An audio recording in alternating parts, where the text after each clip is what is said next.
चुनावी दंगल exit poll के इस महा कवरेज में आपका स्वागत है। 5 राज्यों के चुनाव के एग्जिट पोल सामने आने लगे हैं।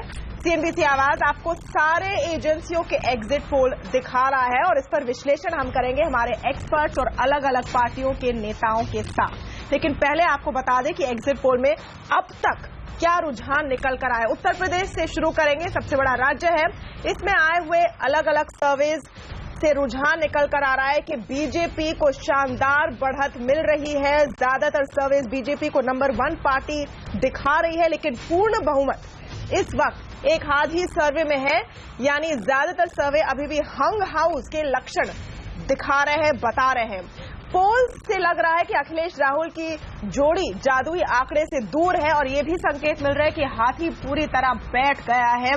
बीएसपी को हर पोल में 100 से भी कम सीट दी जा रही है। इस वक्त पंजाब की बात करते हैं। पंजाब में सारे पोल बता रहे हैं कि बादल सरकार के वापस आने के कोई लक्षण नहीं है। शिरोमणि अकाली दल और बीजेपी का बुरा हाल है और कांग्रेस और आम आदमी पार्टी में कांटे की टक्कर है। 2 पोल कांग्रेस को आगे बता रहे हैं और 2 में बराबर सीट दोनों पार्टियों को मिल रही है। ये बहुत ही एक इंटरेस्टिंग पिक्चर पंजाब की नजर आ रही है।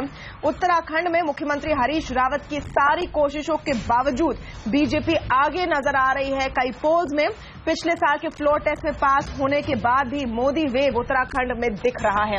गोवा में पर्रिकर साहब की कोशिशें शायद रंग लाई है। एंटी इनकम्बेंसी उस हद तक नहीं दिख रही है और आम आदमी पार्टी का फैक्टर गायब नजर आ रहा है पोल्स के मुताबिक। मणिपुर में भी बीजेपी आगे है। एक हाथ पोल्स दिखा रहे कि मुख्यमंत्री ओक्राम आइबीबो सिंह शायद फिर से वापस आएंगे। 15 साल से आइबीबो जी मणिपुर के मुख्यमंत्री हैं, लेकिन क्या बीजेपी इस बार भी आगे निकल जाएगी, नॉर्थ ईस्ट का प्रोजेक्ट आगे बढ़ाएगी? कुछ पोल से ये लक्षण भी नजर आ रहे हैं। तो डिटेल में हम जाएंगे, हर स्टेट के डिटेल में हम जाएंगे और फिर ओवरऑल पिक्चर की भी बात करेंगे। लेकिन इस घंटे में 5 राज्यों के एग्जिट पोल पर बड़ी चर्चा के लिए हमारे साथ हैं बीजेपी के प्रवक्ता नरेंद्र तनेजा, समाजवादी पार्टी के प्रवक्ता संजीव मिश्रा, कांग्रेस के प्रवक्ता संजय निरुपम, आम आदमी पार्टी के प्रवक्ता विवेक यादव हमारे साथ जुड़े हैं, फर्स्टपोस्ट.com के राजनीतिक संपादक संजय मिश्रा और वरिष्ठ पत्रकार राजेंद्र तिवारी, वरिष्ठ पत्रकार हर्षवर्धन त्रिपाठी और सीएसडीएस के एसोसिएट प्रोफेसर हिलाल अहमद भी हमारे साथ जुड़े हैं। आइए हम शुरू करते हैं चर्चा। हर्षवर्धन त्रिपाठी जी, चलिए उत्तर प्रदेश से शुरू करते हैं। उत्तर प्रदेश में ज्यादातर पोल्स दिखा रहे हैं कि बीजेपी आगे है, लेकिन पूर्ण बहुमत की सरकार बनाने में अभी भी दूरी नजर आ रही है।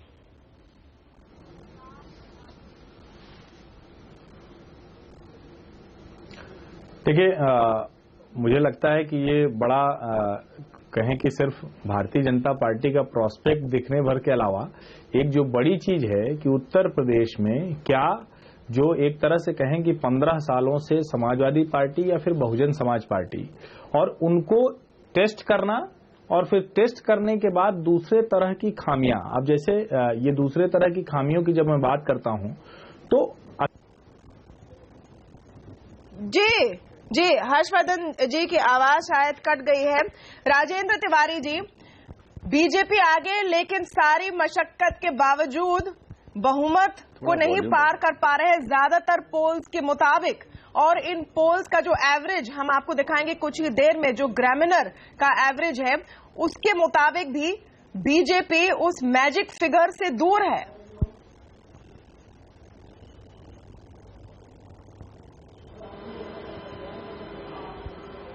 जी राजेंद्र तिवारी जी, आवाज नहीं आ रही है। तिवारी जी, आपको आवाज आ रही है मेरी? आवाज कट के आ रही है आपकी। ओके, हम लौटते हैं आपके पास, आपका ऑडियो फिक्स करते हैं। Hilal, can you hear me? या आई कैन हियर यू। जी, आई कैन हियर यू। क्या स्नैपशॉट नजर आ रहा है आपको? नहीं, देखिए, जितने भी पोल्स एग्जिट पोल अभी तक आए हैं उसमें एक बात मैं जो है वो कहना चाहता हूं, वो ये कि ये रुझान है, क्योंकि मैं इसका एक हिस्सा रहा हूं। तो सबसे पहली चीज तो हमें इसको पूरे नतीजों के तौर पर नहीं देखना चाहिए, इस पर हम विश्लेषण कर सकते हैं, ये इशारे हैं। एक बात। दूसरी बात, यूपी के बारे में अगर आप देखें तो बहुत स्पष्ट है कि सभी को, जो हम वोट शेयर की बात कर रहे थे, जितने भी एग्जिट पोल आए हैं वो इशारा कर रहे हैं कि सभी ने अपनी कोर कंस्टिट्यूएंसी को बचा कर रखा हुआ है, इसीलिए जो सिचुएशन बन रही है कि वो एब्सोल्यूट डिसाइसिव मैंडेट होने वाला है, उसकी संभावना थोड़ी सी कम लग रही है। लेकिन मैं ये कहना चाहता हूं कि ये नतीजे नहीं है। एक दूसरी बात ये कि 7 अलग अलग फेज में 7 अलग अलग चुनाव लड़े गए हैं, इसको एक चुनाव मानना गलत होगा। और दूसरी बात, यूपी की भौगोलिक स्थिति या जो ज्योग्राफिकल स्प्रेड है, मुझे लगता है कि उसको ध्यान से देखना पड़ेगा अगर हम इसका विश्लेषण करना चाहें, क्योंकि हमारा विमर्श मूल तौर पर पश्चिमी उत्तर प्रदेश पर केंद्रित था। इसलिए जो पूर्वी उत्तर प्रदेश था, जहां पर की इंटरेस्टिंगली ज्यादा सीट्स थी, उसको हमें लगता है उसको हमने ज्यादा अच्छे से फैक्टर इन नहीं किया। और रुझानों में जो बात निकलकर बार बार आ रही है, उससे ये स्पष्ट है कि अगर हम उसको फैक्टर इन करेंगे तो जो पिक्चर अब सामने उभर कर आ रही है कि वो निसंदेह हंग तो नहीं कहा जाना चाहिए, लेकिन कांटे का नेक टू नेक जिसे कहा जाना चाहिए, वो तस्वीर उभर कर आई है यूपी में। ओके, यूपी की हम बात करें तो नरेंद्र तनेजा जी से पूछ लेते हैं। सर, 300 की बात हो रही थी, फिर 260 की बात हो रही थी। आपके मुताबिक अब जो पोल्स निकल कर आ रहे हैं, 162 के पास आप लोग अटक गए। नंबर 1 पार्टी है, लेकिन 162 के पास आप लोग अटक गए, यही डिस्क्लेमर के साथ कि ये एग्जिट पोल्स हैं, ये सिर्फ रुझान है इस वक्त। जी तमन्ना, देखिए पहली बात तो यह है कि जिसको भी सर्वे को देखिए, एक बात तो तय हो रही है कि बीजेपी बनाम और पार्टियां हैं। अच्छा, दूसरी बात ये भी तय हो रहा है इनको देख करके उत्तर प्रदेश की जनता की इच्छा क्या है, चाह क्या है, वो चाहती क्या है। अब आते हैं नंबर पे, जो आपने नंबर की बात करी। जो सर्वे कर रहे हैं, एग्जिट पोल भी एक विज्ञान है, अपने हिसाब से कर रहे हैं, अलग अलग एजेंसीज कर रही हैं, उनका पूरा सम्मान करते हुए मैं ये कहना चाहता हूं कि हम भी आफ्टर ऑल उत्तर प्रदेश के अंदर ही चुनाव लड़ रहे हैं। और मैं तो खुद उत्तर प्रदेश का जमीन का वहीं का रहने वाला हूं, और हमने पूरा उत्तर प्रदेश लगभग मैं गया हूं। वहां पे बहुत ही, तमन्ना जी इंतजार करिए, 48 घंटे भी नहीं रह गए हैं कि वहां पे बहुत ही कंफर्टेबली, बहुत ही आराम से जो उत्तर प्रदेश की जनता की इच्छा है, जो कि वहां बदलाव और परिवर्तन आना चाहिए, वो आपको दिखेगा बड़े ही पूरी मेजोरिटी के साथ, कंफर्टेबल मेजोरिटी के साथ वहां पे हम अपनी सरकार बनाएंगे। आप देख लीजिएगा। अच्छा, एग्जिट पोल का मैं सम्मान कर रहा हूं, मैं उसको वो कुछ नहीं कर रहा, लेकिन जैसे मैंने कहा कि बीजेपी बनाम सारी वजह है। और जहां तक ये बात रही कि अन्य दलों की जो बात जी, एक खबर यहां पर आ रही है कि अखिलेश यादव ने कहा है कि अगर पूर्ण बहुमत नहीं मिली किसी कारण, तो बीएसपी के साथ गठबंधन करने को तैयार है। संजीव मिश्रा जी, ये बीबीसी खबर चला रहा है जी, अखिलेश ने ये बीबीसी को कहा है, अभी भी ये खबर आई है, ये रास्ता भी खुला हुआ है। पहले से खुला था तमन्ना जी, पहले ही बातचीत इनकी चल रही है। एक चीज तो बहुत साफ है, कोई सीक्रेट नहीं है। क्या मैं अपनी बात रखूं? जी तनेजा जी, मैं भी अपनी बात रख लूं तो ज्यादा बेहतर रहेगा।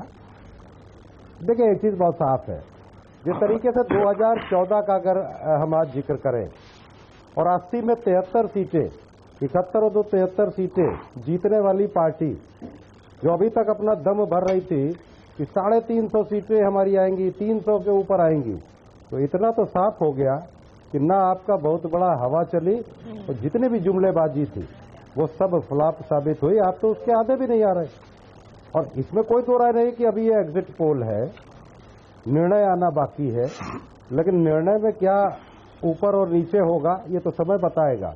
लेकिन इतना जरूर मैं कहना चाहूंगा कि जिस तरीके की हवा बनाई गई थी, मुझे लगता है कि उस हवा मिश्रा में जी, नहीं रही। संजीव मिश्रा जी, ये जो अभी हम ब्रेकिंग न्यूज चला रहे हैं, ब्रेकिंग न्यूज हम जो चला रहे हैं आपके बगल में, उस पर प्लीज अपनी टिप्पणी दीजिए कि अगर पूर्ण बहुमत नहीं मिला आप लोगों को, क्या बहन मायावती का समर्थन का साथ लेंगे? कि मुझे लगता है कि सांप्रदायिक दलों को, जुमलेबाजों को और झूठ बोलने वालों को और दंगा कराने वालों को अगर रोकना है तो मुझे लगता है कि गठबंधन होना चाहिए और सरकार बननी चाहिए। निश्चित रूप से एक संदेश होगा ये उत्तर प्रदेश के जनमानस के लिए कि उन्होंने जिस तरीके का मैंडेट दिया है, उसके बाद ये जरूरी हो जाता है। ये तो वो लोग हैं जिन्होंने जम्मू कश्मीर में बाप बेटी के खिलाफ चुनाव लड़ा। नहीं, देखिए, चुनाव खत्म हो गया है संजीव मिश्रा जी, प्रचार का समय खत्म हो गया है। अब हम नंबर्स डिस्कस करें। संजय निरुपम जी, संजीव मिश्रा जी, चुनाव बंद हो गया, प्रचार बंद करिए। तनेजा जी परेशान क्यों है? एक मिनट तनेजा जी, कोई परेशान नहीं, हम तो खुश हैं। एक मिनट, अब लड़ाई करके कोई फायदा नहीं, सब हो चुका है। एक मिनट मिश्रा जी, हम तो संजय निरुपम जी से सवाल है, कांग्रेस के आला नेता संजय निरुपम जी से मेरा सवाल है। संजय निरुपम जी, आप उन लोगों को क्या कहेंगे जिनका मानना है कि अखिलेश यादव बहुत स्ट्रांग नजर आ रहे थे उस दिन तक, जब तक उन्होंने कांग्रेस के साथ गठबंधन किया और आपको इतनी सारी सीट्स दे दी, 100 से ज्यादा आपको सीट्स दे दी, और इसकी वजह से शायद प्रदर्शन उतना बढ़िया नहीं रहा है इन रुझानों के मुताबिक, इन पोल्स के मुताबिक, जितना हो सकता था, कि आपने एक तरह से एसपी को ड्रैग डाउन किया।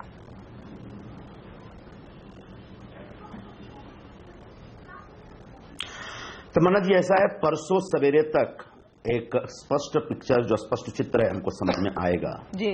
आज तो हम रुझानों के ऊपर, अनुमानों के ऊपर चर्चा कर रहे हैं, और उन अनुमानों के ऊपर अगर चर्चा करें और विश्लेषण करें तो मुझे बड़ा साफ साफ दिख रहा है कि अखिलेश यादव, जो पूरे 5 वर्ष तक उत्तर प्रदेश के मुख्यमंत्री थे और एक भयंकर उथल पुथल उनके पार्टी में, परिवार में हुआ, और हर तरीके से उनको दबाने, कमजोर करने की कोशिश भी हुई, और उसके बावजूद अगर अखिलेश यादव अपनी ताकत के साथ इतना खड़ा होते हुए दिख रहे हैं तो मैं सबसे पहले अखिलेश यादव को एक क्रेडिट दूंगा। दूसरा, कांग्रेस पार्टी के साथ अलायंस करके मेरा ऐसा विश्वास है कि अखिलेश यादव और समाजवादी पार्टी ने बहुत कुछ बिगड़ते बिगड़ते बचा लिया है।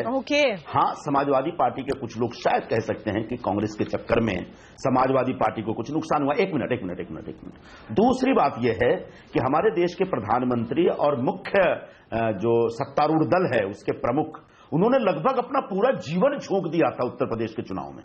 प्रधानमंत्री देश का कामकाज भूल करके सिर्फ चुनाव प्रचार में लगे हुए थे, और ऐसे में अगर वो 160 और 70 के बीच जाकर सिमटते हुए दिख रहे हैं तो मुझे लगता है कि बड़ा प्रश्न चिन्ह प्रधानमंत्री के अपनी इमेज के ऊपर, उनकी लोकप्रियता के ऊपर खड़ा होता है। निश्चित तौर पर प्रधानमंत्री को और भारतीय जनता पार्टी को अब इसके ऊपर एक इंट्रोस्पेक्शन करना चाहिए कि क्या प्रधानमंत्री को इस तरीके से गली गली में उतर करके विधानसभा हम कुछ ही देर में इंटरव्यू का अंश चलाएंगे आपके लिए। क्या देश के लोगों ने इस चीज के लिए चुना? हम कुछ ही देर में उस इंटरव्यू का अंश चलाएंगे आपके लिए जो अखिलेश ने बीबीसी हिंदी को दिया है, जिसमें उन्होंने साफ कहा है कि अगर जरूरत पड़ी तो वो बीएसपी के साथ मिलकर सरकार बनाएंगे, बीजेपी को बाहर रखने के लिए। राजेंद्र तिवारी जी, आप इसको कैसे देखते हैं? क्या पहले से ही हार मान रहे हैं कि अगर आज जिस दिन एग्जिट पोल आ रहे हैं अखिलेश यादव कहें कि जरूरत पड़े तो मायावती की मदद लेंगे, हम बुआ जी से हाथ मिलाएंगे वो आखिरकार? देखिए, पहले तो जो एग्जिट पोल दिखाई दे रहे हैं उसमें पहले एक साफ ये हो रहा है कि उत्तर प्रदेश के चुनाव में कोई कॉमन नैरेटिव नहीं पैदा हो पाया। कोई पार्टी, बीजेपी हो, समाजवादी पार्टी हो या बसपा हो, तीनों में से कोई भी किसी के पक्ष में या किसी के विपक्ष में कोई ऐसा नैरेटिव खड़ा नहीं हो पाया। पहली बात तो ये है। दूसरी बात यह है कि इन एग्जिट पोल से सिर्फ हम ये नतीजे निकाल सकते हैं जो हमने ये बोला कि कोई कॉमन नैरेटिव नहीं। इसके अलावा मुझे नहीं लगता कि इन एग्जिट पोल से कोई और हम कंक्लूजन ड्रॉ कर सकते हैं। ठीक है, बीजेपी इसमें आगे दिखाई दे रही है, समाजवादी पार्टी पीछे दिखाई दे रही है। आप 2014 के एग्जिट पोल्स देखिए, आप 2015 के एग्जिट पोल्स देखिए, तो इससे बहुत ज्यादा हमें सिर्फ इतना दिख रहा है कि कॉमन चीजें नहीं थी। दूसरी बात, जहां आप कह रहे हैं कि अखिलेश ने बयान दिया है कि मायावती के साथ सरकार बनाएंगे, तो यूपी के मुख्यमंत्री के साथ सरकार बनेगी। मैं अभी भी कहना चाहता हूं, मेरा मानना है कि समाजवादी पार्टी को किसान, महिलाओं ने और नौजवानों ने समर्थन दिया है। बीजेपी कोई काम नहीं बता पाई है। परिस्थितियां क्या बनेंगी वो तो वोट के बाद पता लगेगा, खुल जाएगा। समाजवादी और कांग्रेस दोनों ही को अच्छी सीटें जीतनी, अकेले ही सरकार बनाएंगे। हाँ, अगर सरकार के लिए जरूरत पड़ेगी तो देखिए, कोई नहीं चाहेगा कि उत्तर प्रदेश में राष्ट्रपति शासन लागू हो, बीजेपी रिमोट कंट्रोल से उत्तर प्रदेश को चलाए, तो ये तो कोई नहीं चाहेगा। अखिलेश यादव बीबीसी के साथ इंटरव्यू में कह रहे थे कि कोई नहीं चाहेगा कि उत्तर प्रदेश में राष्ट्रपति शासन लागू हो और बीजेपी रिमोट कंट्रोल से वहां राज्य चलाए। हिलाल अहमद जी, राजेंद्र तिवारी कहते हैं कि ये तो सिर्फ एग्जिट पोल है, इसमें कुछ क्लियर पता नहीं, लेकिन अखिलेश जी का इंटरव्यू तो क्लियर है, ये फैक्चुअल है, ये उनकी खुद की जुबान है, और संजीव मिश्रा जी इसको एको भी कर रहे हैं, उनकी पार्टी के स्पोक्स पर्सन। नहीं, देखिए, ये तो बिल्कुल साफ तय था कि अगर हम देखें कि मुलायम सिंह यादव के जो प्रस्थान के बाद, उनके जाने के बाद जिस तरह की समाजवादी पार्टी अभी उभर कर आई है और जिस तरह उसने अपने आप को अपनी पुरानी विरासत से अलग किया है, उससे बहुत साफ है कि वो एक बड़े कोलिशन की तरफ जा रहे हैं। लेकिन इससे भारतीय राजनीति में एक नई चीज की शुरुआत मैं देख पा रहा हूं, और वो ये है कि सभी पार्टियां अभी तक एंटी बीजेपीज़म की, ये तनेजा जी ने इशारा किया है, मैं उसको थोड़ा सा एलॉबरेट करना चाहता हूं कि सभी पार्टियां 2014 के चुनाव के बाद एंटी बीजेपीज़म की राजनीति कर रही थी, लेकिन इन चुनाव में पहली बार एंटी बीजेपीज़म को एक नया मुहावरा दिया है अखिलेश यादव और कांग्रेस के अलायंस ने। और अगर वो मायावती के साथ जाते हैं तो उनको कोई नए तर्क देने पड़ेंगे, और मुझे लग रहा है कि उसकी तरफ वो बढ़ रहे हैं। जैसे उन्होंने कहा कि सांप्रदायिक शक्तियां या रिमोट कंट्रोल से नहीं चलाना, ये इसके बाद में जो नई चीज उभर के आएगी वो एक नया नारा होगा, एक नया नैरेटिव होगा पूरी भारतीय राजनीति के लिए। तो मैं इसको इस तरह से देख रहा हूं। ओके, इस बीच हम आपको बताते हैं कि सीएनबीसी, टीवी18 और ग्रामीणर के आंकड़े क्या बता रहे हैं। ग्रामीणर एक एनालिटिकल डेटा कंपनी है और सारे जो पोल्स अब तक आ रहे हैं उनको साथ जोड़कर ये नंबर प्रस्तुत कर रहे हैं हम। ग्रामीणर अपने आकलन में ये भी देखती है कि सारी पोल करने वाली एजेंसियों की एक्यूरेसी या किस हद तक वो सही रहे हैं, अपने पिछले ट्रैक रिकॉर्ड क्या रहे हैं, और उसको अंदाजा लगाकर उसके साथ मिलाकर वो ये आंकड़े दे रहे हैं। अब देखते हैं कि न्यूज 18 ग्रामीणर के जादुई नंबर क्या है। उत्तर प्रदेश से शुरू करते हैं। उत्तर प्रदेश में बीजेपी को 161 मिल रहा है ग्रामीणर के आंकड़ों के मुताबिक। न्यूज 18 ग्रामीणर के आंकड़ों के मुताबिक सपा और कांग्रेस को 147 सीट्स दिए जा रहे हैं और बसपा को 81 सीट्स, 81 सीट दिए जा रहे हैं। नरेंद्र तनेजा जी, बीजेपी वर्सेस ऑल आपने कहा, उसके सारे लक्षण नजर आ रहे हैं। उत्तर प्रदेश में बीजेपी को बाहर रखने के लिए बुआ जी से भी हाथ मिला सकते हैं अखिलेश जी। इसका ये भी मतलब है, अगर हम इन आंकड़ों को सही माने, और आप खुश है कि सारे आंकड़े आपको आगे दिखा रहे हैं, तो अगर आप इनको मानते हैं, ये भी सही है कि मोदी जी की तपस्या के बावजूद और इतनी कड़ी मेहनत के बावजूद आप लोग जादुई आंकड़े को पार नहीं कर पाए। देखिए तमन्ना जी, पहली बात तो ये है कि आप इंतजार करिए, हम वो जादुई आंकड़ा पार ही नहीं करेंगे, अच्छी तरह पार करेंगे, पहली बात। दूसरी बात, आपने ये कहा कि बुआ जी के साथ हाथ मिलाने की बात होगी, तो हमारे लिए कोई बड़ी नहीं है। बुआ जी का जनाधार कितना रह गया उत्तर प्रदेश के अंदर, जो उत्तर प्रदेश में लोग जमीन को देखते हैं उनको इस बात का अच्छी तरीके से पता है। कांग्रेस तो वहां अस्तित्व में ही नहीं है उत्तर प्रदेश में। आप नोएडा से लेके बनारस तक घूम जाइए, आपको सब कुछ मिल जाएगा, पर कांग्रेस नहीं मिलेगी, है ही नहीं। तो इसलिए उसका अखिलेश जी से पूछिए, वो आपको बताएंगे। तो मिल रही है, आप कह रहे हैं कि 70 से 80 सीट भी नहीं मिलेंगी, कि वो मिलकर एक सरकार बना लें।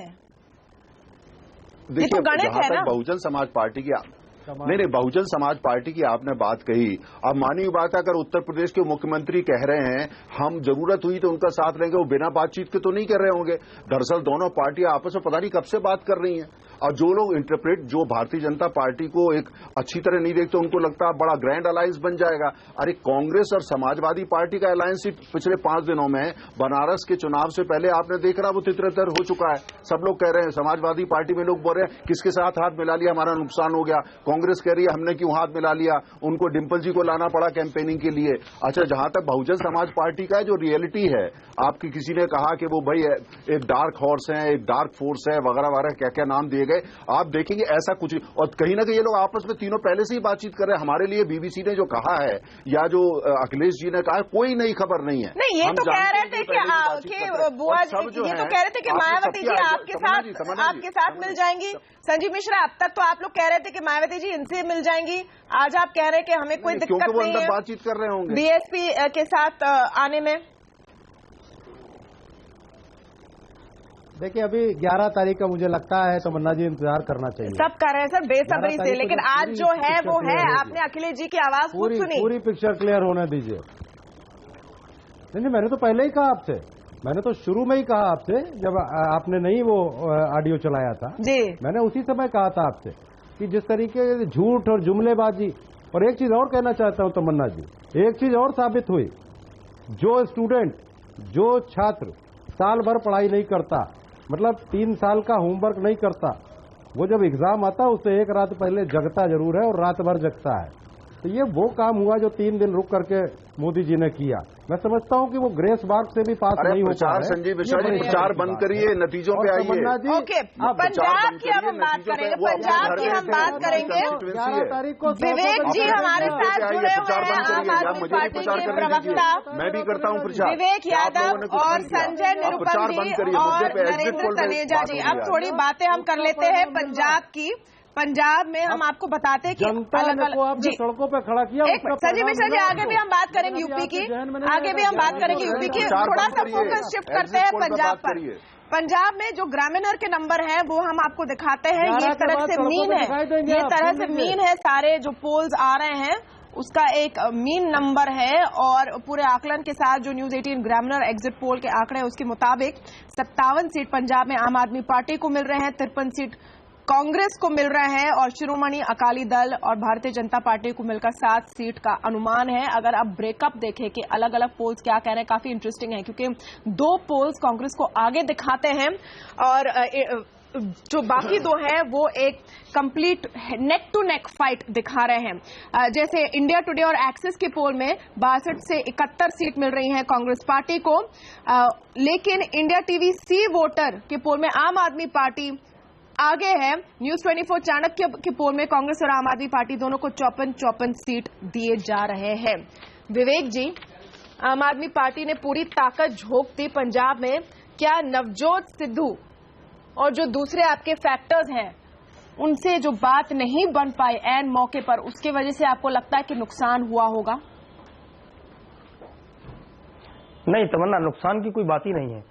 आप देखिए कि मैं इसको नकार नहीं रहा हूं, आप लोग बहुत मेहनत करते हैं, सर्वे एजेंसीज बहुत मेहनत करती हैं, लेकिन इनकी विश्वसनीयता पे कहीं ना कहीं शक रहता है। जैसे दिल्ली के पहले चुनाव में 2013 में देखिए 6 सीटें दे रहा था, कोई 12 सीटें दे रहा था, 28 सीट हमको मिली। उसके बाद दूसरे इलेक्शन में भी हुआ। अभी के जो आ रहे हैं सर्वे, आप ही ने बताया कि सारे सर्वे एजेंसीज के जो अलग अलग हैं सारे आंकड़े, लेकिन अब इसमें किसको ठीक माना जाए? हम लोगों के पास ये कहने की एक पुख्ता वजह है कि पंजाब के अंदर आम आदमी पार्टी अपनी सरकार बनाने जा रही है और बहुत अच्छे बहुमत के साथ सरकार बनाने जा रही है। वो केवल इस वजह से कि हमारे नेता अरविंद केजरीवाल जी ने सारी सभाओं में इस बात को कहा और वो जो जनता की आवाज थी उसको कहा कि जिस समय अकाली दल पूरे प्रदेश के अंदर ड्रग्स का और गोरख धंधा और जो सारा उनका चल रहा था, उसको लेकर के जो उनका सब कुछ हुआ, उसमें कांग्रेस बिल्कुल शांत थी। नहीं, मालवा में आप लोग आगे हैं, लेकिन माझा और दोआबा में क्या कांग्रेस आगे निकल गई? संजय निरुपम जी, नहीं, कैप्टन अमरिंदर सिंह शायद कमाल दिखा पाए, लेकिन ये भी याद रखें कि आप लोग ने इतना समय लगा दिया उनको मुख्यमंत्री उम्मीदवार घोषित करने में भी। क्या पंजाब से लाज बच जाएगी कांग्रेस पार्टी की? क्या एकमात्र होप है आपके लिए? देखिए, कांग्रेस पार्टी पंजाब में जो चुनाव लड़ रही थी वो कैप्टन अमरिंदर सिंह के नेतृत्व में लड़ रही थी, तो लगभग ये तय था कि कैप्टन अमरिंदर सिंह ही आने वाले दिनों में अगर कांग्रेस की सरकार बनती है तो मुख्यमंत्री पद के उम्मीदवार होंगे। और वो महज एक फॉर्मेलिटी थी और उस फॉर्मेलिटी को आगे जाकर के पूरा किया गया और कैप्टन अमरिंदर सिंह का नाम घोषित किया गया। इससे पहले पिछले 5 साल पहले के चुनाव में भी उन्हें घोषित किया गया था, उसके बावजूद सरकार नहीं आई थी, तो पार्टी में एक थोड़ा सा एक कंफ्यूजन था, लेकिन बाद में आगे जाके कंफ्यूजन दूर किया गया, जो कि अच्छी बात है। मुझे बहुत अच्छा लगता है कि कैप्टन साहब ने बहुत ही कामयाबी के साथ कांग्रेस पार्टी का वहां प्रचार किया और उस प्रचार में जो एक्सिस का सर्वे एग्जिट पोल है वो साफ साफ बता रहा है कि 65 प्लस सीटें आ सकती है, 62 से लेकर 71 तक। हाँ, इससे ज्यादा सीटें हो सकती थी अगर आम आदमी पार्टी एंटी इनकम्बेंसी वाले वोट बांटने के लिए वहां पर खड़ी नहीं होती, क्योंकि अकाली दल और बीजेपी के खिलाफ भयंकर लहर थी और उस लहर में सारा का सारा वोट उसके पास जाता जो वहां सरकार बनाने की परिस्थिति में था, और कांग्रेस पार्टी इस परिस्थिति में थी। लेकिन आम आदमी पार्टी ने उतर करके कांग्रेस पार्टी के लेकिन इंडिया टीवी वोटर का जो सर्वे है वो आम आदमी पार्टी को आगे बता रहा है। सरकार नहीं बन रही। इंडिया टीवी सी वोटर का सर्वे आम आदमी पार्टी को आगे बताता है, न्यूज 24 चाणक्य इनको बराबर दिखाता है दोनों पार्टियों को, और जो ग्रामीणर का एवरेज आप कह सकते हैं ये भी लगभग आम आदमी पार्टी को थोड़ा आगे बताता है 57 सीटों के साथ। एक बात तो क्लियर है सारे सर्वेज में तनेजा जी, कोई इसमें कंफ्यूजन नहीं है कि शिरोमणि अकाली दल और बीजेपी की सरकार बुरी तरह से पिट रही है, रिजेक्ट किया है पंजाब के वोटर्स ने इस सरकार को। तमन्ना जी देखिए, पंजाब बॉर्डर स्टेट है, सेंसिटिव स्टेट है। हमारा सिर्फ ये कहना है एंटी इनकम्बेंसी, हम काफी साल से सत्ता में है, माइनॉरिटी पार्टनर है, आपको पता ही है उसका। और वहां पे जो दूसरी हमारा सिर्फ ये कहना है कि देखिए जो बॉर्डर स्टेट है वहां पे अगर जो है कांग्रेस को थोड़ी ज्यादा सीटें मिलती है, वो कांग्रेस को नहीं मिल रही, वो कैप्टन अमरिंदर सिंह को मिल रही है, जिनको बिल्कुल आखिरी दिन जाकर के उनको कहा गया भाई ये चीफ मिनिस्टर बनेंगे।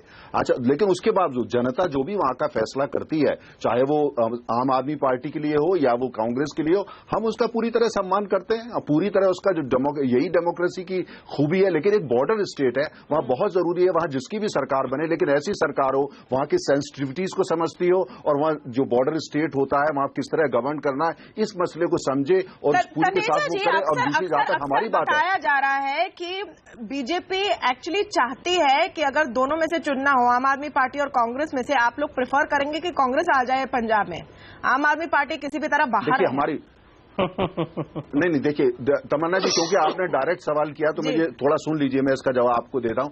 हमारा सिर्फ ये कहना है कि बॉर्डर स्टेट है और उसके पास में जो मुल्क है वो ऐसा मुल्क है जो हमारी बर्बादी चाहता है। वहां ऐसी सरकार चाहिए जिसे गवर्नेंस आती हो, जिम्मेदारी आती हो, अगर तजुर्बा हो तो बहुत ही अच्छी बात है। राजनीति, जब पंजाब का जहां मसला आता है, हम राजनीति से ऊपर हटके देखते हैं। बहुत जरूरी है वहां पे अमन रहे, वहां का विकास हो, वहां पे हमने जितनी कोशिश करी हमने करी, लेकिन लोकतंत्र है। जो भी जनता वहां अगर ऐसा फैसला कुछ देती है सर आंखों पर, लेकिन बहुत जरूरी बात यह है कि वहां पे ऐसी सरकार बननी चाहिए जो गवर्नेंस को जानती हो, जिसको तजुर्बा भी हो, और साथ में ये भी हो कि वहां की सेंसिटिविटी जो है क्योंकि बॉर्डर स्टेट उसका पूरा सम्मान कर सके। हर्षवर्धन जी, आप कैसे एनालाइज करते हैं इस पूरे जवाब को? तनेजा जी का जो रिस्पांस था वो कह रहे कि हम जूनियर पार्टनर हैं, क्या नतीजों के बाद ऐसा हो सकता है कि भारतीय जनता पार्टी शिरोमणि अकाली दल को आखिरकार डंप करे, क्योंकि बादल के खिलाफ काफी एंटी इनकम्बेंसी है और दोनों में से इनका झुकाव होगा कि कांग्रेस की सरकार आ जाए पंजाब में, केजरीवाल किसी भी तरह से बाहर रहे?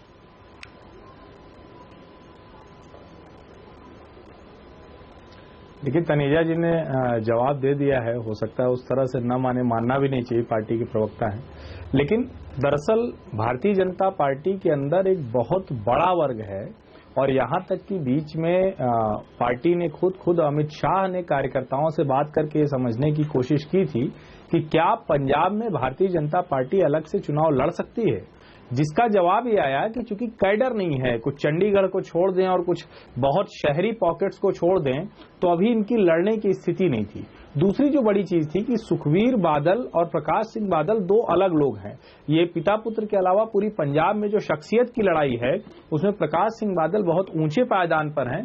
सुखबीर बादल ने अपने कहें कि जहां तक नीचे जा सकते थे वहां तक गए हैं और शायद यही वजह है कि भारतीय जनता पार्टी इस बात का इंतजार कर रही है और शायद बहुत खुशी से कर रही होगी कि 11 के नतीजे ही तय करें कि अपने आप हम किस तरफ जाएं, क्योंकि कैडर के साथ आपको मजबूत करने के अलावा एक जो बड़ी चीज होती है कि नेशनल पॉलिटिक्स में ये नहीं जाना चाहिए कि हमने कहीं अपने पार्टनर को डंप कर दिया, और उन्होंने एक शब्द का इस्तेमाल किया, हम तो माइनॉरिटी हैं। तो दरअसल वो जो जूनियर पार्टनर न होने की आज की भारतीय जनता पार्टी की इच्छा है वो बहुत साफ दिखती है। लेकिन यहाँ मुझे एक चीज सचमुच जो है, जो संजय निरुपम ने बहुत शानदार बात कही और उनका कष्ट जायज है कि यहाँ जो लड़ाई है वो कहीं आम आदमी पार्टी या कांग्रेस की जो लड़ाई है ये पूरी तरह से कांग्रेस को 100 सीटें मिल सकती थी, या कांग्रेस अगर नहीं होती, अमरिंदर नहीं आए होते तो आम आदमी पार्टी को 100 सीटें मिल सकती थी, क्योंकि बादलों ने यहां इतना बुरा कर दिया है।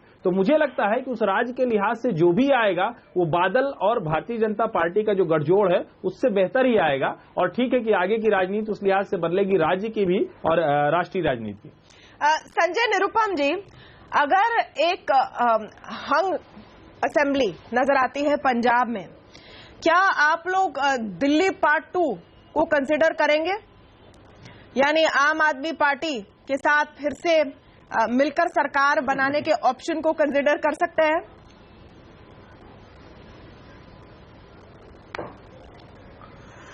ये बहुत ही काल्पनिक प्रश्न दिख रहा है और मेरा अभी तक अपना विश्वास है बहुत आसपास दिख रहे हैं सीट सर, इसलिए मैं पूछ रही हूँ। पंजाब में साफ साफ दिख रहा है कि मुझे कंप्लीट कर लेने दीजिए। मुझे साफ साफ दिख रहा है कि कैप्टन अमरिंदर सिंह के नेतृत्व में पंजाब के लोगों ने अगाध श्रद्धा और आस्था जताई है और निश्चित तौर पर कैप्टन साहब के पास इतने नंबर जरूर आएंगे कि उनको कहीं और झोली नहीं पसारना पड़े।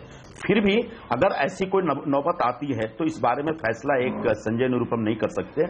दिल्ली का जो हमारा शीर्ष नेतृत्व है उसको फैसला करना है और इसके लिए 11 तारीख की शाम तक का इंतजार करना चाहिए आपको। राजेंद्र तिवारी जी, आप कमेंट करना चाह रहे थे पंजाब के आंकड़ों पर। जी, दरअसल पंजाब, मुझे ऐसा लगता है कि भारतीय राजनीति के लिए इस समय पंजाब बहुत ही महत्वपूर्ण है। वहां के नतीजे जो आने वाले हैं वो पूरे विपक्ष की जो मैथमेटिक्स है शायद उसे बदलने की क्षमता रखते हैं और ये नतीजे दिसंबर में होने वाले चुनावों पर भी असर डालेंगे। और खासतौर पे जो 2019 में जो विपक्ष खड़ा होगा, पंजाब ये तय करने वाला है कि विपक्ष का चेहरा कौन होगा। तो वहां पर आपके आने का मतलब ये हुआ कि आने वाले दिनों में विपक्ष की राजनीति अरविंद केजरीवाल के आसपास मजबूरी में उसे केंद्रित होना पड़ेगा। इसीलिए शायद भाजपा ये चाहती है कि कांग्रेस भले आ जाए, आप न आए, क्योंकि आप ज्यादा बड़ा चैलेंज भाजपा के लिए खड़ा कर सकती है। ये बात तो मुझे ये लगता है और इसलिए उत्तर प्रदेश से कहीं ज्यादा भाजपा के लिए महत्वपूर्ण पंजाब के चुनाव और पंजाब के चुनाव में आपकी स्थिति है कि आप किस जगह पर खड़ी होती है। लेकिन आम आदमी पार्टी इन चुनावों में एक फैक्टर रहा है और आपने फाइट की है, लड़ी है विवेक जी 2 राज्यों में, पंजाब में और गोवा में भी, और गोवा में भी काफी एक तगड़ी लड़ाई रही है। लेकिन जो ज्यादातर पोल है वो दिखा रहे हैं कि गोवा में इफेक्टिवनेस नहीं रही आपकी। आपका मुख्यमंत्री पद का चेहरा भी बहुत ही रिस्पेक्टेड रहा, आपने ताकत भी लगा दी, लेकिन गोवा में लगता है कि आखिर में जो मनोहर पर्रिकर जी ने तपस्या की, उन्होंने वहां पर मेहनत की, वो शायद रंग लाई है और आप पीछे ही रह गए हैं। नहीं, देखिए तमन्ना, ऐसा नहीं है। गोवा के जो राजनीति है उसको आप इस तरह से भी देखिए, एक तो एंटी इनकम्बेंसी और दूसरा जो संघ के बीच में जो बिखराव हुआ है वो तो बिल्कुल, अगर ये आंकड़े आ रहे हैं कि उनके फेवर में है तो मुझे नहीं लगता कि ऐसा कुछ होगा। वहां सबसे बड़ा फैक्टर ये है कि बहुत साइलेंट वोटर है, वहां का वोटर मुखर नहीं है, वहां के लोग बोलते नहीं है। आप उनसे खूब पूछिए कुरेद करके, तब भी वो बोलने को तैयार नहीं होते। मेरे ख्याल में सर्वे को लेकर के इसका एक इफेक्ट रहेगा और आप निश्चिंत रहिए कि मुझे लगता है 11 तारीख को गोवा में भी चौंकाने वाले परिणाम आने वाले हैं। लेकिन ऐसा क्यों आपको लग रहा है कि सिर्फ गोवा में वोटर नहीं बोलते हैं और वो भी जो आपके वोटर हैं वो ही नहीं बोलते हैं गोवा में? नहीं, गोवा में साइलेंट वोटर हैं। वहां आप देखिए, चूंकि वहां प्रचार में हम लोग रहे हैं, मैं स्वयं भी वहां गया हूं, तो वहां उससे पहले लोग इन्वॉल्व ही नहीं होते हैं। आप उनको बात करेंगे तो वो बात करने को तैयार नहीं। इलेक्शन के ठीक पहले से वो इन्वॉल्व होते हैं और बात सुनते हैं और सुनने के बाद कुछ रिएक्ट नहीं करते हैं। वहां का जो मिजाज है वो बिल्कुल अलग है।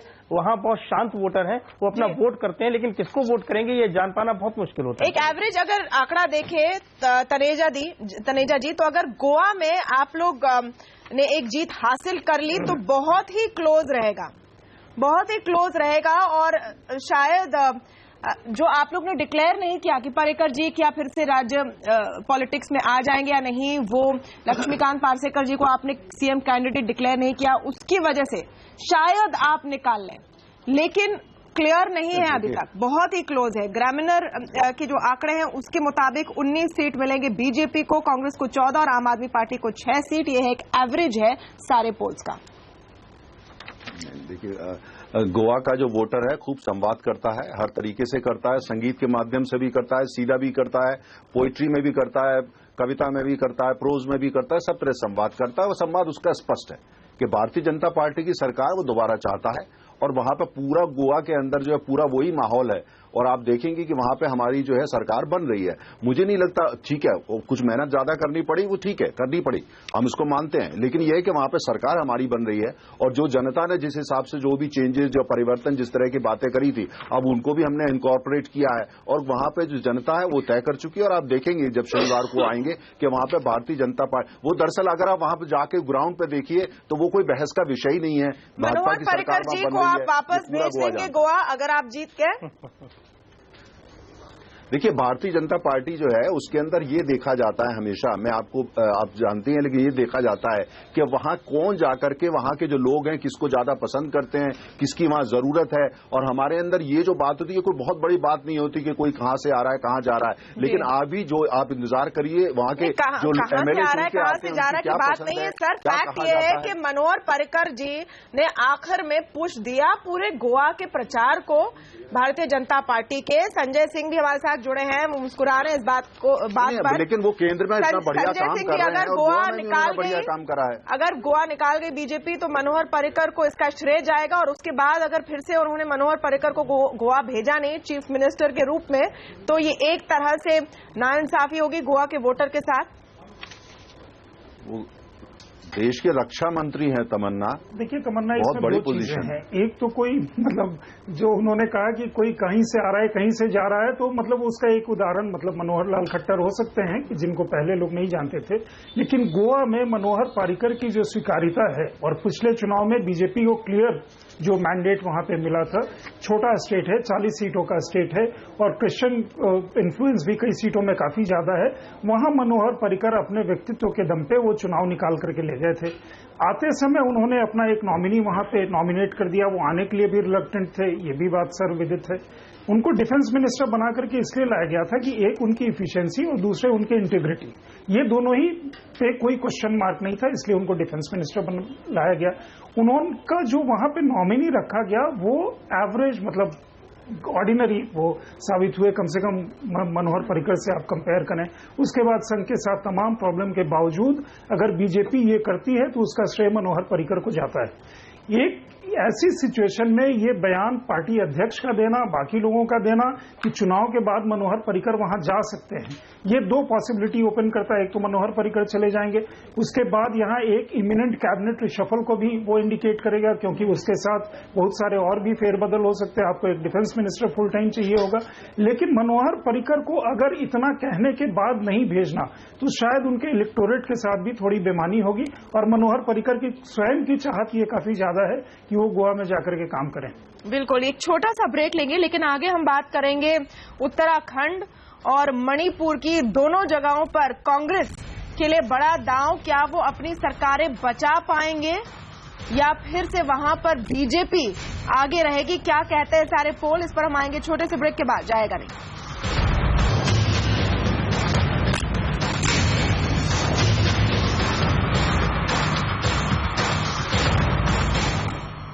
चुनावी दंगल एग्जिट पोल में फिर से आपका स्वागत है। आमतौर पर सारी राजनीतिक पार्टियां एग्जिट पोल्स पर विश्वास नहीं करती है उस समय तक जब तक एग्जिट पोल्स उनके फेवर में या उनके पक्ष में नहीं नजर आते हैं, लेकिन इस बार के एग्जिट पोल्स के बाद काफी सारा एक्शन हो गया है। उत्तर प्रदेश में एक हंग हाउस की तस्वीर ज्यादातर पोल्स दिखा रहे हैं। वो ये भी दिखा रहे हैं कि बीजेपी नंबर 1 पार्टी रहेगी, लेकिन बहुमत से थोड़ी पीछे। इसके बाद बीबीसी हिंदी को दिए एक इंटरव्यू में अखिलेश ने संकेत दिए कि अगर जरूरत पड़े तो वो बीएसपी के साथ हाथ मिलाकर एक महागठबंधन के बारे में सोच सकते हैं ताकि बीजेपी बाहर रखें। अब ये भी खबर आ रही है कि ममता बनर्जी जो पश्चिम बंगाल की मुख्यमंत्री हैं, वो दोनों अखिलेश और मायावती से बात कर रही हैं ताकि वो एक साथ आए, बीजेपी को बाहर रखें। इस बीच बीएसपी ने संकेत दिए कि शायद वो इस तरह के महागठबंधन में दिलचस्पी नहीं रखते हैं। तो काफी तेजी से चीजें बदल रही हैं, इस स्टोरी पर हमारी नजर है। लेकिन फिलहाल 2 राज्यों की हम बात करेंगे जिनके एग्जिट पोल निकल कर आए हैं, उत्तराखंड और मणिपुर, और दोनों में कांग्रेस के लिए बुरी खबर है।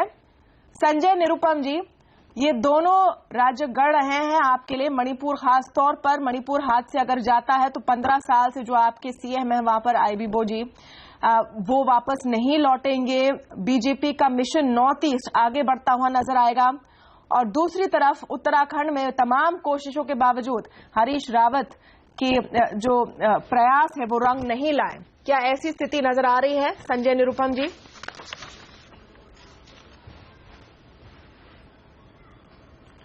देखिए, मणिपुर के बारे में ज्यादा मेरे पास जानकारी नहीं है, मैं बहुत ज्यादा समझ भी नहीं रखता हूं। इतनी जानकारी है कि 15 वर्षों से वहां पर हमारे सिंह साहब जो हैं वो मुख्यमंत्री हैं और उनकी एक बहुत अच्छी इमेज है, लोगों के बीच बड़े लोकप्रिय हैं। लेकिन कहीं ना कहीं एक एंटी इनकम्बेंसी बन जाती है।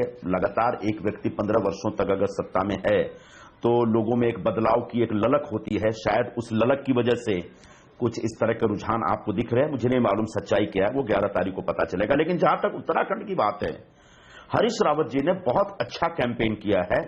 हरीश रावत जी के बारे में कहा जाता है कि बहुत गंभीरता से और पूरी ताकत के साथ, पूरी मेहनत के साथ वो कैंपेन किया करते हैं। रात को 2-2, 3-3 बजे तक उन्होंने कैंपेन किया, मैदान में और उधर पहाड़ पे, दोनों जगह उन्होंने बहुत अच्छी उपस्थिति दिखाई थी कैंपेन के दरमियान। इसके बावजूद अगर आपके अनुमानों में एक रिजल्ट कांग्रेस के हक में नहीं आता दिख रहा तो निश्चित तौर पर ये चौंकाने वाली बात है। फिर भी वहां पर 5 वर्षों तक हमारी सरकार थी, हमारे मुख्यमंत्री थे हरीश रावत जी, तो कहीं ना कहीं हो सकता है वहां की जनता बदलाव के मूड में है। लेकिन अभी भी महज अनुमानों की बात है, रुझानों की बात है। 11 तारीख को पता चलेगा कि सच्चाई क्या। हमारा विश्वास हरीश रावत के कामकाज में बहुत ज्यादा। उत्तराखंड में 16 साल में 8 मुख्यमंत्री रहे हैं और पिछले साल जो हमने देखा, नरेंद्र तनेजा जी, उत्तराखंड में बीजेपी पर आरोप था कि वहां सत्ता छीनने की कोशिश की आप लोगों ने प्रेसिडेंट रूल लगाकर, और जिन लोगों को आपने टिकट दिए हैं उनमें से कई सारे कांग्रेस के नेता हैं जो कांग्रेस छोड़कर आपके यहां से लड़े हैं। तो उत्तराखंड की जीत किस तरह से होगी अगर होती है? देखिए तमन्ना जी, आरोप तो राजनीति में कोई भी किसी पे लगा लेता है, लेकिन वहां उत्तराखंड की जो जनता है, जिस चीज से वो 2 चीजों को लेकर त्रस्त थी। एक तो सबसे बड़ा ये था कि जो वहां पे भ्रष्टाचार था वो इतना व्यापक था, इतना ज्यादा भ्रष्टाचार था कि लोग उससे बहुत बहुत गुस्से में हैं। दूसरा, जो केंद्र ने जितनी मदद वहां पे दी, खासतौर से जो केदारनाथ की त्रासदी हुई इसके बाद, उसका बिल्कुल कतई ठीक तरीके से प्रयोग नहीं करा गया। उसके अंदर भी बहुत सारा भ्रष्टाचार हुआ, जो पैसा वहां विकास के लिए दिया गया था। अब वहां की जनता है वो उसने अच्छी तरह देखा है। और लोकतंत्र की सबसे खूबसूरती यह है कि जब मौका आता है तो लोग बताते हैं कौन सही है कौन गलत है। मैं टीवी बहस में संजय जी के साथ बहस करूं, मैं गलत वो गलत, ऐसा कुछ नहीं है। जनता का मूड है कि वहां पे जो हरीश रावत जी और कांग्रेस को वहां से हटाना है और यही होने वाला है। वहां पे बहुत स्वीपिंग जो है वो मैंडेट है जो भारतीय जनता पार्टी को मिलने वाला है। और वहां पे सही मामले में वो देवभूमि है, वहां जिस तरह का विकास होना चाहिए, अच्छा विकास वहां के लोगों को जरूरत है, पहाड़ी इलाका है, वो विकास वहां पे जो है हम करेंगे। आप रिस्पॉन्ड कर सकते हैं?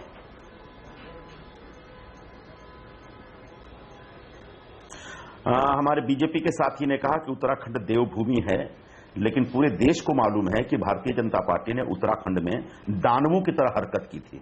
कैसे कांग्रेस पार्टी को तोड़ने का षड्यंत्र रचा गया, कैसे तोड़ने के बाद हमारे विधायकों को बीजेपी में शामिल किया गया, और कैसे हमारे विधायकों को बाद में एक एक को बीजेपी की टिकट दी गई। ये सब कुछ उत्तराखंड के कैंपेन के दरमियान निकल के आ रहा था। और कहा जा रहा था कि एक तरफ बीजेपी वाली कांग्रेस, दूसरी तरफ ओरिजिनल कांग्रेस, ऐसे लड़ाई हो रही है उत्तराखंड में। तो भारतीय जनता पार्टी की तो अपनी कोई वजूद ही नहीं था, अपना कोई वजूद ही नहीं था वहां पे। वो तो कांग्रेस पार्टी से जो इंपोर्टेड किस्म के जो हमारे विधायक थे उनके भरोसे चुनाव लड़ी है। और जानबूझ के प्रधानमंत्री से लेकर के इनके अमित शाह तक इन सभी लोगों ने मिलकर उत्तराखंड की सरकार को अस्थिर रखा गया। और हरीश रावत ने एक बहुत लंबी लड़ाई लड़ी, एक पूरे अदालती लड़ाई लड़ी उत्तराखंड हाईकोर्ट में। लेकिन शायद जो इनके कांग्रेस के इंपोर्ट हैं जीतने के बाद वो शायद स्ट्रैटेजी के लिए काम कर पाए। तमन्ना जी, अगर उनके कांग्रेस के लोग छोड़ के जाना चाहते हैं, क्योंकि वो कांग्रेस वो रही नहीं जो उनको कांग्रेस लगती थी, और ऐसे ऐसे नाम वहां से छोड़ करके गए हैं जो ऐसे बड़े बड़े नाम जैसे बहुगुणा परिवार के लोग भी शामिल हैं, तमाम और लोग, और उस समय इनके वक्त तब कांग्रेस के ये थे, ये खराब लोग हैं, अच्छा हुआ ये लोग खुद छोड़ के चले गए। आज उनको आप ओनरशिप लेना चाहते हैं, आज आप कह रहे हैं वो बहुत अच्छे लोग थे। तो मुझे लगता है देखिए राजनीति में जनता जो होती है वही सबसे बड़ी होती है। जनता इस बात को और उसके हिसाब से वो हिलाल अहमद, अगर आप बीजेपी का फॉर्मूला देखें उत्तराखंड में, मणिपुर में, और उन्होंने यही असम में भी किया था कि कांग्रेस से जो नाराज डिसग्रंटल्ड एलिमेंट्स आप कहें या जो नाराज नेता, बड़े नेता हैं, उनको अपनी तरफ खींच लिया और उनके बेसिस पर उन्होंने एक नई तरह की राजनीति इन राज्यों में की है। मणिपुर और उत्तराखंड में ये काम करेगा या नहीं ये देखना बाकी है। रुझान दिखा रहे हैं कि शायद ये फॉर्मूला काम कर गया बीजेपी के लिए, कि आपके खुद के अगर ग्राउंड पर नेता नहीं है तो आप इंपोर्ट कर लीजिए, पोच कर लीजिए। नहीं, कोई हमारे यहाँ इंपोर्ट पॉलिसी नहीं है तमन्ना जी। हिलाल का विश्लेषण पर, लेकिन इसे पोर्चिंग मैं नहीं मानता हूं। मुझे ऐसा लगता है कि इसको अगर आप राजनीति के, अगर आप इसको पॉलिटिक्स की प्रैक्टिकलिटी के सेंस में देखें तो ऐसा तो सभी पार्टियां करती गई हैं, लेकिन इसमें अगर आप इसको बड़े व्यापक परिप्रेक्ष्य में रखकर देखें तो आपको इसको देखना पड़ेगा कि जिन कांग्रेस की जो स्ट्रैटेजी थी एक जमाने में, उसी किस्म की स्ट्रैटेजी बीजेपी की भी आज नजर आ रही है। उसका कारण सीधा सा ये है कि 2014 के बाद जितने भी चुनाव हुए हैं उसमें बीजेपी का परफॉर्मेंस बहुत अच्छा रहा है उन राज्यों में जहां पर कि उनका अस्तित्व था। लेकिन जिन राज्यों में आपका अस्तित्व नहीं था तो ऐसे में क्या होता है कि आप अट्रैक्टिव पावर बन जाते हैं। तो ऐसा नहीं है कि आप पोर्च करते हैं, बल्कि आप एक अट्रैक्टिव पावर हैं और उस अट्रैक्टिव पावर की तरफ से आप उसके अंदर से उन नेताओं को अपनी तरफ खींच लेते हैं जिनको कि पता है कि उनका अपना एक इंडिपेंडेंट अस्तित्व है। तो इस तरह से आरोप प्रत्यारोप नहीं लगाना चाहिए। मुझे ऐसा लगता है कि पॉलिटिकल स्ट्रैटेजी है जिसमें कि इलेक्शन जीतने का सही फॉर्मूला है और इसको केवल बीजेपी पर रिड्यूस करके नहीं देखना चाहिए, क्योंकि भारत में अन्य पॉलिटिकल पार्टीज भी इस तरह का करती रही हैं। और यूपी में अभी हम लोग बात कर रहे थे कि यूपी में भी देखिए कि कितने लोग एसपी छोड़ के बीएसपी में जाते हैं, बीएसपी छोड़ के एसपी में जाते हैं। तो ये फेरबदल लगातार चलता रहता है। लेकिन इस समय में एक बात बिल्कुल स्पष्ट है, भले ही बीजेपी किन्हीं राज्यों में चुनाव जीते या हारे, लेकिन अगर हम पूरे भारत की तस्वीर देखें तो बीजेपी इस वक्त में सबसे बड़ी पॉलिटिकल फोर्स के तौर पर उभर चुकी है। और ऐसे में जो राज्य स्तर का नेता है उसके लिए एक संभावना बनती है अपने पॉलिटिकल कैरियर को नजर में रखते हुए कि वो एक ऐसी पार्टी के साथ जाए जो कि राष्ट्रीय स्तर पर अपनी एक अलग उसकी एक अलग पोजीशनिंग है। और अभी तक उसका विरोध जो है, जो मैं बार बार कहने की कोशिश कर रहा हूं, जो गैर भाजपावाद की राजनीति है वो अभी उभर रही है, अभी नई है, इसलिए उसकी तरफ बहुत सारी चीजें नॉन आइडियोलॉजिकल एलिमेंट्स का कम होता है। इसमें बहुत सारी चीजें हो रही हैं, गतिविधियां इसमें तेज हो रही हैं, जिस पर हम डिटेल में बात करेंगे आगे, क्योंकि अखिलेश और मायावती जी और ममता बनर्जी के बीच में बातचीत इस वक्त चल रही है कि क्या करना चाहिए उत्तर प्रदेश में, इस पर हम आएंगे। लेकिन हर्षवर्धन जी, अगर एक पूरी तस्वीर जो एग्जिट पोल से निकल कर आई है अगर उसका आकलन करें, यूपी में बीजेपी नंबर 1 पार्टी, शायद सरकार नहीं बना पाए पूर्ण बहुमत के साथ। उत्तराखंड में बीजेपी आगे इन पोल्स के मुताबिक, मणिपुर में बीजेपी आगे इन पोल्स के मुताबिक, गोवा में बीजेपी शायद अपनी सरकार बचा ले पर्रिकर जी के कामकाज और प्रयासों की वजह से। पंजाब बीजेपी के हाथ से निकलती नजर आ रही है। तो 4 आउट ऑफ 5 का स्कोर इस वक्त बीजेपी के लिए। देखिए, जो एग्जिट पोल के इशारे हैं तमन्ना, अगर उसको देखें हम तो इससे एक दो चीजें बड़ी साफ हैं। वो एक दो चीजें बड़ी साफ ये हैं कि सबसे बड़ी बात ये है कि कांग्रेस उन जगहों पर भी कुछ अपनी एक तरह से कहें कि वापसी कह लें या मजबूती से खड़े होने की बात कह लें, तो एक पंजाब को छोड़कर कहीं खड़े होने की भी स्थिति में नहीं है। अगर वो खड़े होने की भी स्थिति में होती तो शायद अखिलेश यादव को इस तरह का बयान नहीं देना पड़ता, नंबर 1। नंबर 2 ये कि भारतीय जनता पार्टी 2014 के शिखर से नीचे आ रही है, ये तो बार बार बात होती है, लेकिन इतना भी नीचे नहीं आ गई है कि राज्यों की जनता उसे 2.5 साल में रेफरेंडम कर दे और नरेंद्र मोदी की शख्सियत को खारिज कर दे। तीसरी जो बड़ी चीज इन चुनावों की है कि जहां भी लोगों ने नए पॉकेट पकड़ने की कोशिश की, नए पॉकेट मतलब अपने परंपरागत मूलभूत वोटों से बाहर जाकर पकड़ने की कोशिश की, उनको पकड़ा है और उसका लाभ उन्हें मिलता हुआ दिख रहा है। हम यूपी की बात करेंगे डिटेल में आगे, हमारा महा कवरेज लगातार जारी है। साथ ही मोदी फैक्टर की बात करेंगे, क्योंकि इन सारे राज्यों में मोदी जी ने खुद प्रचार किया है, खुद अपनी साख दांव पर लगा दी है और एक पॉलिटिकल रिस्क लिया है। क्या मोदी मैजिक जारी है? नोटबंदी के बारे में क्या ये एग्जिट पोल कहते हैं? सब पर हम आएंगे, छोटे से ब्रेक के बाद जाएगा।